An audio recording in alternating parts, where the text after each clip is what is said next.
Hai Sobat Gunung, kembali lagi bersama Junior Channel Cerita Junior. Sebelum lanjut, salam KDG, salam kopi dan gunung. Kita ngopi sambil cerita gunung guys. Nah, oh ya teman-teman, untuk semangat Junior bikin video di hari-hari selanjutnya, bantu Junior dengan subscribe, like, dan komen. Nah, ayo kita mulai cerita gunungnya. Di video kali ini Junior membahas tentang 3 hal. Nah, 3 hal ini harus dipelajari oleh pendaki itu sendiri, dirasakan oleh pendaki itu sendiri, dan yang menyembuhkannya sebenarnya pendaki itu sendiri, bukan orang lain. Apakah itu? Penyakit gunung. Nah, penyakitnya apa saja? Yang pertama, MAH atau sebutan kerennya lapertermia. Yang kedua, mountain sickness, dan yang ketiga, hipotermia. Nah, Junior akan bahas satu dan cara penanggulangannya. Yang pertama, penyakit MAH atau istilah kerennya yang disebut pendaki itu lapertermia. Penyakit ini sering dijumpai di gunung karena saat kita naik gunung itu pasti lambung kita akan terjadi pembengkakan sedikit. Itu karena faktor ketinggian. Makanya pendaki itu dianjurkan meskipun trekking itu ada asupan makanan ringan dan tidak boleh minum berlebihan. Nah, gunanya apa? Agar lambung kita masih bekerja dengan bagus. Nah, tapi kalau pendaki itu merasa dia terlambat makan, pendaki itu dianjurkan untuk minum obat MAH. Itu gunanya untuk mengurangi zat asam lambungnya meningkat dengan cepat. Nah, untuk para pendaki, misalnya kalau dia kentut di gunung, nggak usah malu. Jadi semakin kita kentutnya besar, itu semakin bagus untuk mengurangi kembung di perut. Nah, itu saja pengetahuan tentang penyakit MAH dan cara penanggulangannya. Penyakit yang kedua yaitu mountain sickness atau penyakit ketinggian. Mountain sickness ini sering dijumpai di ketinggian 1500 mdpl ke atas. Mountain sickness ini terjadi karena penyakit darah kekurangan oksigen atau bisa disebut dengan hipoksemia. Nah, kalau darah kita tidak dapat oksigen yang bagus, itu bisa sangat berbahaya. Nah, ciri-cirinya pusing. Yang kedua, mual. Yang ketiga, sesak nafas. Yang keempat, wajah pucat. Dan yang kelima, dia gampang marah tanpa alasan. Nah, kalau pendaki sudah merasa punya gejala itu, harap dia berhenti di tempat dan mengondisikan diri. Tapi kalau kondisi dirinya semakin memburuk atau penyakit mountain sickness-nya tidak menghilang, diharapkan pendaki itu turun dari ketinggian itu.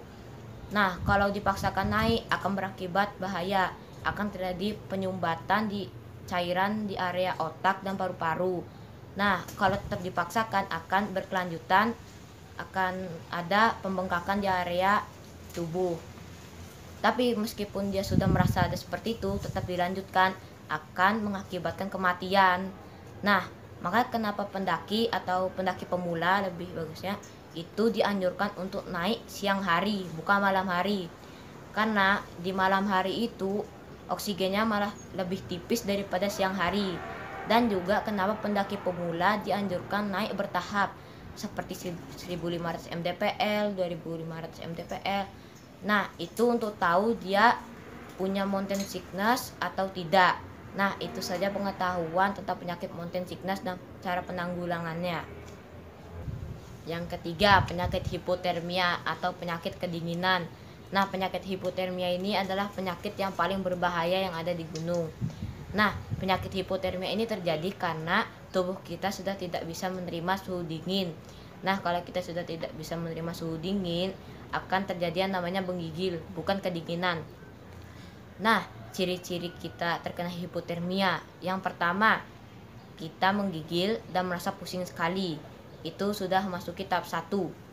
Tahap 2, dia menggigil dan gigi berdetak. Itu sudah memasuki tahap 2. Tahap 3-nya, dia menggigil dan mata merah. Nah, itu tahap 3 itu sudah sangat berbahaya. Jadi kalau kita tidak bisa mengondisikannya dengan cepat, akan memasuki tahap 4. Nah, tahap 4-nya yaitu pembekuan di aliran darah. Nah, kalau kita sudah masuk ke tahap 4 itu, kita harus cepat-cepat untuk mengondisikan dirinya. Nah, cara mengondisikannya, yang pertama, dia harus dalam kondisi hangat dengan diselimuti blanket aluminium foil atau diselimuti dengan SB. Yang kedua, bikin sauna di dalam tenda. Hidupkan kompor, nanti panasnya akan mutari tenda, tapi tendanya harus tutup, tidak boleh dibuka. Nah, yang ketiga, buatkan dia asupan makanan dan air hangat. Nah, air hangatnya itu yang berkafein atau kopi. Yang keempat, tetap ajak ngobrol dia agar dia tetap fokus. Nah, yang kelima, suruh yang menderita hipotermia itu untuk menggerakkan tangannya dan kakinya. Itu gunanya untuk masih ada aliran darah yang masih bekerja. Nah, yang keenam, olesi tubuhnya dengan minyak telon. Nah, karena minyak telon itu masih bisa tetap hangat meskipun di dalam dingin. Tapi jangan dipijit, karena kalau dipijit itu bisa sangat berbahaya. Nah, dan juga kasih koyo di nadinya, itu agar masih ada aliran darah yang masih hangat. Nah, itu saja tentang ciri-ciri hipotermia dan penanggulangan hipotermia.